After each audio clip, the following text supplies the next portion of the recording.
everyone, this is the video presentation for course Fundamentals of Software Development. We are group 5, Wednesday, 3 to 5 p.m. Our group members are Olivia Allison, Valerie Miller, and Vanessa Lin.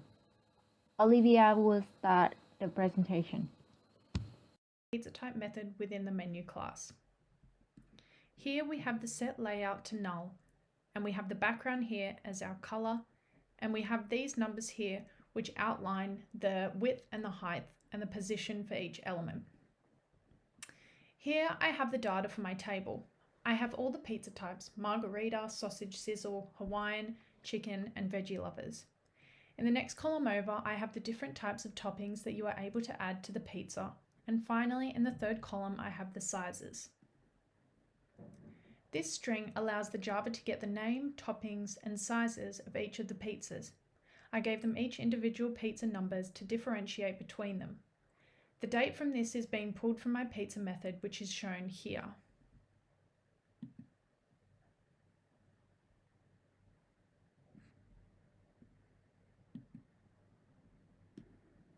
Here I have my string headers, which I chose obviously to be name, toppings, and size. Below it, I am able to set the size of the table. 0 pixels by 0 pixels would be the top left corner, so I altered this to move the table position on my page. Here I have created a new button to choose Select the Pizza. This allows the user to see which type of pizza they have chosen, and which I will show you in my interface shortly. The J label defines what the heading will say above the menu. The second J label is another header which remains the same as you select each pizza. The third J label is used to set the text for the name of the pizza when the user clicks on the row. This is a list selection listener. It's used here to change the value of the row and print out whichever pizza is selected. Now I will show you the interface.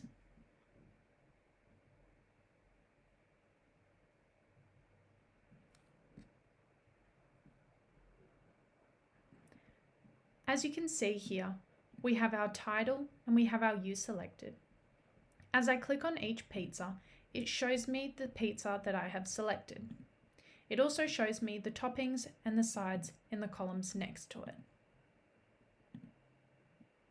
As I click along, the pizza type changes. The next method I want to show you is the update pizza. So the aim of this method is to update the toppings and the size of the pizza, which is already generated by the method we showed before, this one, generate pizza. And the purpose of this is for the customer who changed their mind after they already ordered a pizza. So this method does not return any pizza, it's just updated on the pizza which has been generated before. At this point, we just get to the point where we created the graphical interface, which is a part of this. So what it's supposed to do is updating the topping and the size, but this is what we get to at the moment.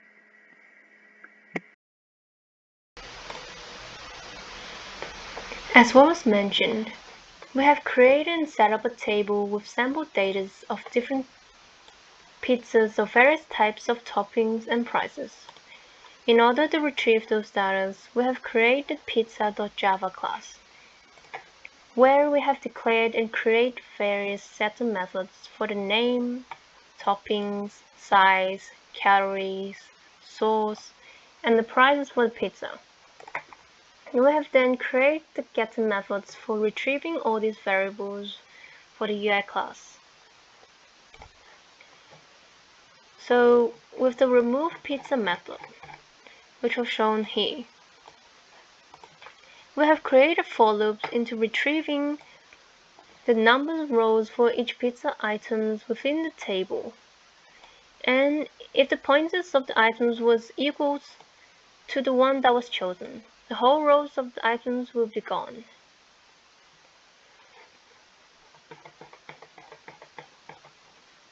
With the user interface code, we have created a button called the Remove Pizza.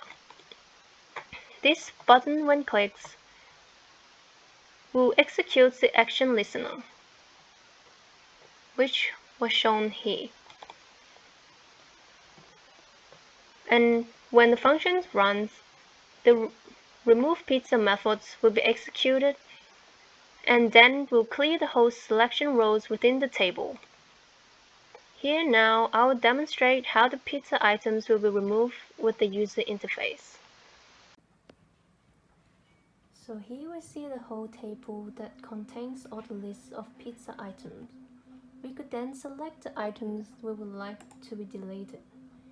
Then click on the Remove Pizza buttons and the whole rows will be gone.